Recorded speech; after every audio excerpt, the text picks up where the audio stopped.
ബജറ്റിനെ പാടി പഠിക്കാം. ബജറ്റ് ഗാനമൊരുക്കി അധ്യാപകൻ പ്രമോദ് മാലിയങ്കര.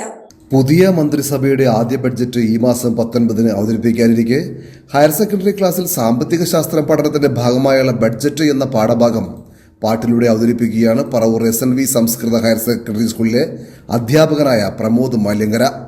7 മിനിറ്റ് ദൈർഘ്യമുള്ള പാട്ടിന്റെ വരികൾ എഴുതിയതും സംഗീതം നൽകിയതും പ്രമോദ് മാലിയങ്കര തന്നെയാണ്. പിന്നണി ഗായിക രഞ്ജിനി മനോജാണ് ഗാനം ആലപിച്ചിരിക്കുന്നത്.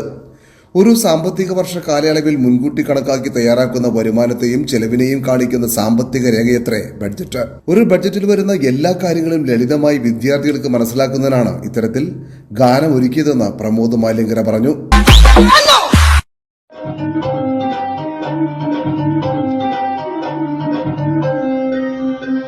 ഒരു സാമ്പത്തിക വർഷ കാലയളവിൽ മുൻകൂട്ടി കണക്കാക്കി തയ്യാറാക്കുന്ന വരുമാനത്തെയും ചെലവിനെയും കാണിക്കും സാമ്പത്തിക രേഖയത്തെ ബഡ്ജറ്റ്. ഗവൺമെന്റ് ബഡ്ജറ്റിൽ 2 ഭാഗങ്ങൾ: വരുമാന അക്കൗണ്ട്, മൂലധന അക്കൗണ്ട്. റവന്യൂ വരുമാനങ്ങളും ചിലവുകളും അടങ്ങുന്നതാണ് റവന്യൂ ബഡ്ജറ്റ്.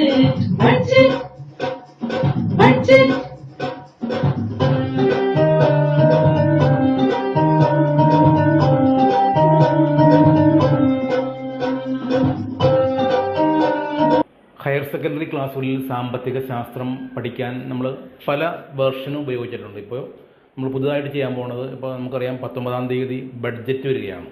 ആ ബഡ്ജറ്റ് എന്ന പാഠഭാഗം നമുക്ക് ഹയർ സെക്കൻഡറിയിൽ എക്കണോമിക്സിൽ പഠിക്കാനുണ്ട്. അപ്പോൾ ബഡ്ജറ്റിന് മുമ്പായിട്ട് കുട്ടികൾക്ക് എന്താണ് ബഡ്ജറ്റ്, ഈ ബഡ്ജറ്റിൽ വരുന്ന കാര്യങ്ങൾ എന്തെല്ലാമാണ്, ബഡ്ജറ്റിൻ്റെ ഭാഗം എന്തൊക്കെയാണ്, എത്ര തരം ബഡ്ജറ്റുണ്ട്, നികുതി വരുമാനം, നികുതിയേതര വരുമാനം, അങ്ങനെയുള്ള എല്ലാ കാര്യങ്ങളും ഒരു പാട്ട് രൂപത്തിലാക്കിയിരിക്കുകയാണ്. ഈ പാട്ട് കേട്ടാൽ, ഈ പാട്ട് പഠിച്ചാൽ കുട്ടികൾക്ക് എന്താണ് ബഡ്ജറ്റ് എന്ന് കൃത്യമായി അറിയുന്നതിന് വേണ്ടി ഈ ബഡ്ജറ്റിന് മുമ്പേ തന്നെ ഈ പാട്ട് നമ്മൾ ഇറക്കുകയാണ്.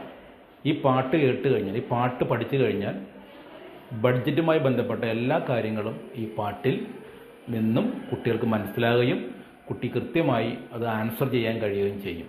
സാധാരണ സെക്കൻഡ് ടൈമിലാണ് വരുന്നതെങ്കിലും ബഡ്ജറ്റ് ഇപ്പോൾ വരുന്നതുകൊണ്ട് ആ ബഡ്ജറ്റ് വരുന്നതിന് മുമ്പ് കുട്ടികൾക്ക് ഒരു ആധികാരികമായ ഒരു മുൻകരുതൽ കിട്ടാൻ വേണ്ടിയാണ് നമ്മളിപ്പോൾ തന്നെ ഈ പാട്ട് റെഡിയാക്കിയിരിക്കേണ്ടത്. കാരണം ഈ മറ്റന്നാൾ ബഡ്ജറ്റ് അവതരിപ്പിക്കുമ്പോൾ ആ ബഡ്ജറ്റ് പത്രങ്ങളിലൊക്കെ വരുമ്പോൾ എന്താണ് എന്ന് കുട്ടികൾക്ക് സംശയം ഉണ്ടാകാൻ പാടില്ല.